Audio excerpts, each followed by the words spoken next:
ವ್ಯಾಪ್ತಿಯ ಏನು ಭೂಸ್ವಾಧೀನ ಪ್ರಕ್ರಿಯೆ ವಿಚಾರವಾಗಿ ಚಟುವಟಿಕೆಗಳು ನಡೀತಾ ಇದ್ದಾವೋ ಆ ವಿಚಾರವಾಗಿ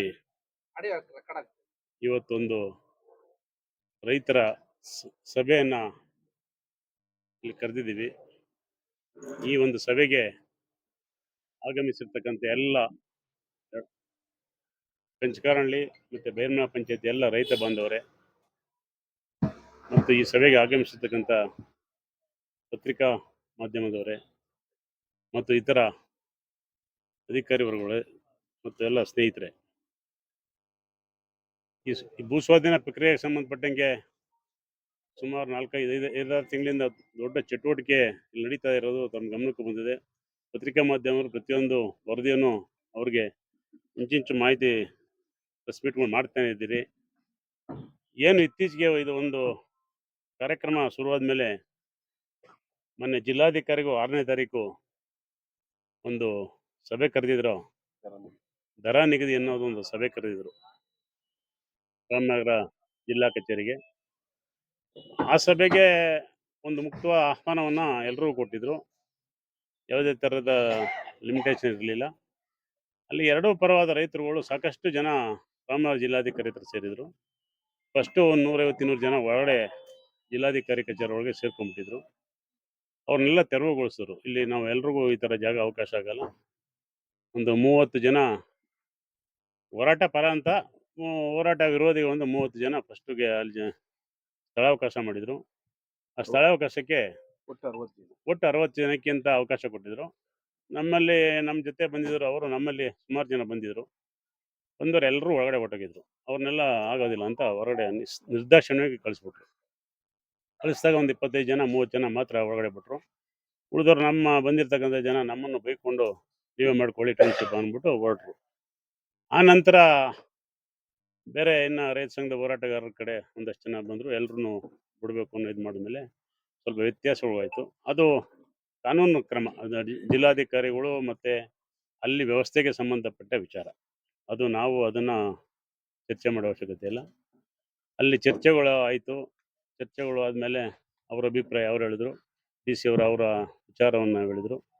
ನಾವು ಅವತ್ತು ಹೋಗಿರೋದು ಒಪ್ಕೊಂಬಂದ್ಬಿಡಕ್ಕಲ್ಲ, ನಾವು ತೀರ್ಮಾನ ಮಾಡ್ಬಿಟ್ಟಿದ್ವಿ, ನಿಮ್ಗೆ ಒಪ್ಪಿಗೆ ಕೊಟ್ಬಿಡ್ತೀವಿ ಅಂತ ನಾವೇನು ಹೇಳಿಲ್ಲ. ಕರೆದಿದ್ದಾಗ ನಮ್ಮದೇ ಅಭಿಪ್ರಾಯವನ್ನು ನಾವು ಎಲ್ಲ ರೈತರ ಮೂಲಕ ನಮ್ಗೆ ಈ ಥರ ಟೌನ್ಶಿಪ್ ಸಮಸ್ಯೆನ ಈ ರೀತಿಯಲ್ಲಿ ನೀವು ಅನುಕೂಲ ರೀತಿಯಲ್ಲಿ ಬಗೆಹರಿಸೋದಾದರೆ ನಾವು ಅದಕ್ಕೆ ಇದು ಕೊಡ್ತೀವಿ ಅಂದ್ಬಿಟ್ಟು ನಾವೊಂದು ಜಿಲ್ಲಾಧಿಕಾರಿಗಳು ಮನವಿ ಪತ್ರ ಕೊಟ್ಟ.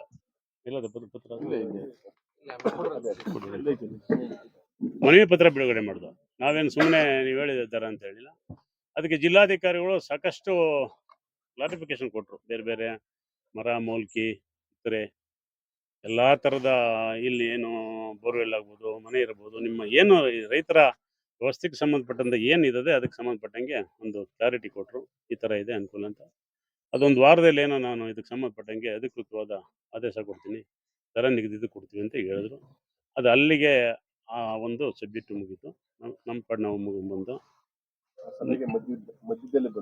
ಅಲ್ಲ ಮಧ್ಯದಲ್ಲಿ ಅವರು ಹೋರಾಟಗಾರರು ಬಂದರು. ಅವ್ರ ಅಭಿಪ್ರಾಯ ಅವ್ರು ಹೇಳಿದ್ರು, ನಾವು ಇಲ್ಲ, ನಾವು ಹೋರಾಟ ನಮ್ಗೆ ಇದು ಒಪ್ಪಿಗೆ ಇಲ್ಲ ಅನ್ನೋದಕ್ಕೆ. ಜಿಲ್ಲಾಧಿಕಾರಿಗಳು ಒಪ್ಪಿಗೆ ಇಲ್ಲ ಅಂತಂದರೆ ನೀವು ಕೊಡ್ಬೋದು, ಅದನ್ನೇ ಕೊಡಿ ಅಂತ. ನಮ್ಮನ್ನೆಲ್ಲ ಕರೀಲಿಲ್ಲ ನೀವು, ನಮ್ಮ ರೈತರೆಲ್ಲ ಹೊರಗಡೆ ಇದು ಮಾಡ್ತಾರೆ ಅಂತ. ಅದಕ್ಕೆ ಅವರು ಜಿಲ್ಲಾಧಿಕಾರಿ ಇಲ್ಲ, ಜನ ಜಾಸ್ತಿ ಆದರೆ ಎಲ್ಲರೂ ಕರಿತೀನಿ, ನಾನು ಸಾಯಂಕಾಲ 7 ಗಂಟೆ ತನಕ ಇಲ್ಲಿ ಇರ್ತೀನಿ, 55 ಜನನೇ ಕರೆದು ಅವರೆಲ್ಲರ ಅಭಿಪ್ರಾಯ ತಗೋತೀವಿ ಅಂತಂದು ಸ್ವಲ್ಪ ವ್ಯತ್ಯಾಸ ನಡೆಯಿತು. ಮಂಜು ಅವರು ಮಾಜಿ ಶಾಸಕರು ಸ್ವಲ್ಪ ಚರ್ಚೆಗಳನ್ನ ಮಾಡಿದ್ರು. ಅದು ಅವತ್ತಿಗೆ ಮುಗಿದ ವಿಚಾರ, ಜಿಲ್ಲಾಧಿಕಾರಿಗಳ ಸಭೆಯಲ್ಲಿ ಮುಗಿದ ವಿಚಾರ ಇದು. ನಂತರದ ಬೆಳವಣಿಗೆಯಲ್ಲಿ ಮೊನ್ನೆ ಲಾಸ್ಟ್ ಬೈರಮಂಗಲದಲ್ಲಿ 13ನೇ ತಾರೀಕು ಒಂದು ಬೈರಮಂಗಲದಲ್ಲಿ ಒಂದು ಪತ್ರಿಕಾಗೋಷ್ಠಿಯನ್ನು ಮಾನ್ಯ ಮಾಜಿ ಶಾಸಕರಾದ ಎ ಮಂಜುನವರ ನೇತೃತ್ವದಲ್ಲಿ ಬೈರಮಂಗಲದಲ್ಲಿ ಮಾಡಿದ್ದಾರೆ. ಆ ಒಂದು ಸಭೆಯಲ್ಲಿ ಮಾಜಿ ಶಾಸಕ ಮಂಜುನಾಥ್ ಅವರು ಅಲ್ಲಿ ರೈತ ಡಿ ಸಿ ಅವರ ಆಫೀಸ್ಗೆ ಹೋಗಿದ್ದಂಥ ಹೋರಾಟಗಾರರ ನಾಮಗಳನ್ನ ಏಜೆಂಟ್ರುಗಳು ಅಂತ ಕರೆದವರು. ಇಲ್ಲಿ ಏಜೆಂಟ್ರುಗಳು ಬಂದಿರೋದು ಯಾರು ರೈತರಿಲ್ಲ ಅನ್ನೋದು, ಬ್ರೋಕರ್ಗಳು ಮತ್ತು ಏಜೆಂಟ್ರುಗಳು ಅನ್ನೋ ಪದವನ್ನು ಉಪಯೋಗಿಸಿದ್ದಾರೆ. ಅವರು ಯಾವ ಅರ್ಥಕ್ಕೆ ಆ ಪದಗಳನ್ನು ಉಪಯೋಗಿಸಿದ್ದಾರೆ ಮತ್ತು ಯಾರು ಇಲ್ಲಿ ಏಜೆಂಟ್ರುಗಳು, ಯಾರು ಬ್ರೋಕರ್‌ಗಳು ಅವರು ಸಾಬೀತು ಮಾಡಬೇಕು ದಯವಿಟ್ಟು. ನಾವಲ್ಲಿ ಯಾರೇ ಹೋಗಿರ್ತಕ್ಕಂಥ ಎಲ್ಲ ಟೌನ್‌ಶಿಪ್ ವ್ಯಾಪ್ತಿಯ ಜನನೇ ಹೊರತು ಹೊರಗಡೆ ಅಕ್ಕಪಕ್ಕದವ್ರು ಯಾರೂ ಹೋಗಿಲ್ಲ. ಎಲ್ಲ ಈ ಗ್ರಾಮಗಳ್ನ ಮೂಲತಃ ಬೈರಮಂಗಲ ಆಗ್ಬೋದು, ಹೊಸೂರು ಆಗ್ಬೋದು, ಈ ಪಂಚಾಯತಿ ವ್ಯಾಪ್ತಿಯ ಎಲ್ಲ ಮೂಲತಃ ಗ್ರಾಮಸ್ಥರು, ರೈತರು, ಇವತ್ತು ರೈತರೇ. ಅವರಲ್ಲದೆ ಯಾರೂ ಹೋಗಿಲ್ಲ. ನೀವು ಈ ಪದನ ಉಪಯೋಗಿಸೋಕೆ ಮುಂಚೆ ದಯವಿಟ್ಟು ನೀವು ಆ ಕರೆದಿರೋದಕ್ಕೆ ಅರ್ಥವನ್ನು ಕೊಡಬೇಕು ನಮಗೆ. ಏನು ನಿಮ್ಮ ಹೋರಾಟ ಇದಕ್ಕೆ? ನೀವ್ಯಾಕೆ ಆ ಥರ ಪದ ಉಪಯೋಗಿಸಿದ್ರಿ? ಪದ ಉಪಯೋಗಿಸೋದು ನಾವು ಹೇಳ್ಬಿಡ್ಬೋದು. ಅದು ಗೌರವ ತರಲ್ಲ. ಯಾರೋ ಹೋರಾಟಗಾರರನ್ನ ನಾವೂನು ಬ್ರೋಕರ್‌ಗಳು, ಏಜೆಂಟ್‌ರವ್ರು, ರಿಯಲ್ ಎಸ್ಟೇಟ್ ಮಾಫಿಯಾ ಅಂತ ಕರೆದ್ಬಿಟ್ರೆ, ಅದು ಎಷ್ಟು ಅದಕ್ಕೆ ಸಮಂಜಸವಾಗಿರುತ್ತೆ ಅಂತ ನೀವೇ ಅದಕ್ಕೆ ಹೇಳಿ.